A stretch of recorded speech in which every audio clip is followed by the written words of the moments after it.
Rights groups call for urgent intervention to stop the execution of Kurdish women's activist Warisha Moradi in Iran. Over 5,000 security forces have dismantled a number of ISIS networks in al-Hol camp in northern Syria.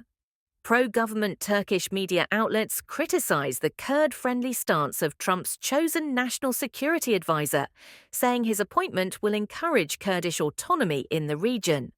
Kurdish cities in Turkey continue their protests against government-appointed trustees in place of elected officials, demanding local democratic representation.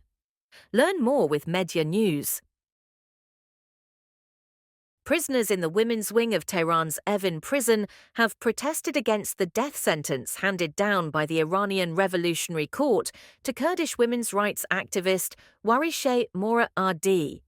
Moradi, who has been imprisoned since August 2023, was convicted of armed rebellion in a trial criticized for lack of a legal defense and due process.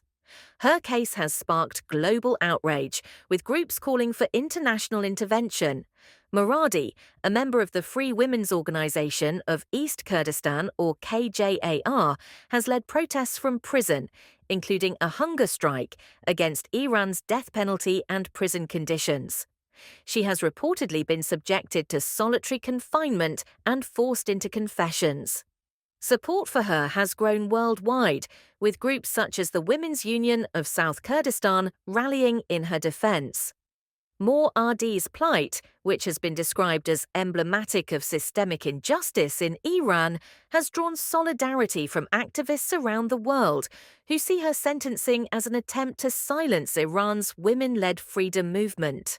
Human rights organizations are calling for urgent action to stop her execution. The Syrian Democratic Forces, or SDF, and Internal Security Forces, or ASAYISH, with support from the Women's Protection Units, or YPJ, recently concluded the week-long Operation Enduring Security to dismantle ISIS cells within and around Syria's al-Hol camp.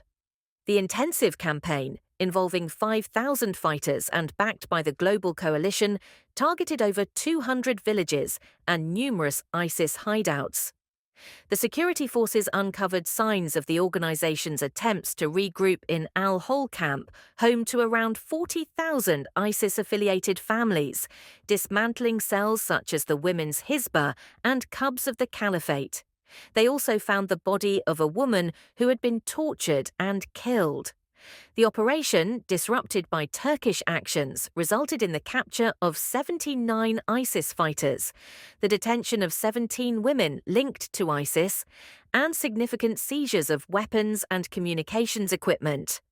The SDF thanked the local population for their cooperation and called for ongoing international support to enhance the security and humanitarian situation of the region.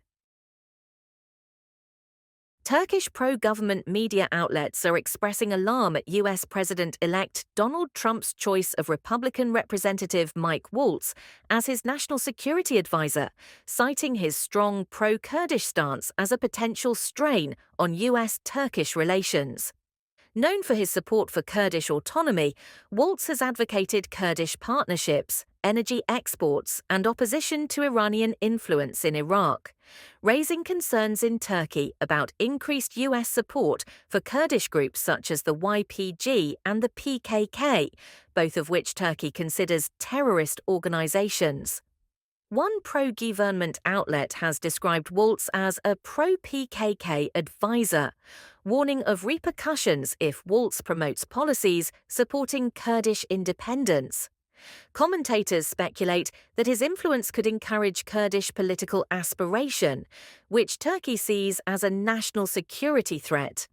Although Ankara has not officially commented, analysts warn that Waltz's appointment could lead to a deepening rift between Turkey and the US, as Kurdish issues gain prominence in Washington's regional approach. For 8 days, Kurdish towns across Turkey have been protesting against the government's appointment of trustees in place of deposed mayors and demanding the restoration of democratic representation. In Mardin, co-mayors and officials from the pro-Kurdish People's Equality and Democracy Party, or DEM, led rallies, chanted slogans in favor of local government rights, and stood against police blockades. Co-mayors Devrim Demir and Ahmet Turk, along with DEM Deputy Beritan Güneş, condemned the police interference as undemocratic and vowed to hold council meetings in defiance of the obstacles. Protests have spread to cities such as Diyarbakir, Van and Batman, with demonstrators demanding elected officials over state-appointed trustees. Trustees have replaced elected leaders in several Kurdish municipalities for years, sparking resentment among the Kurds. Protesters from Batman to Dargecit have held sit-ins, carried placards, and given speeches to assert the right of the Kurds to self-government.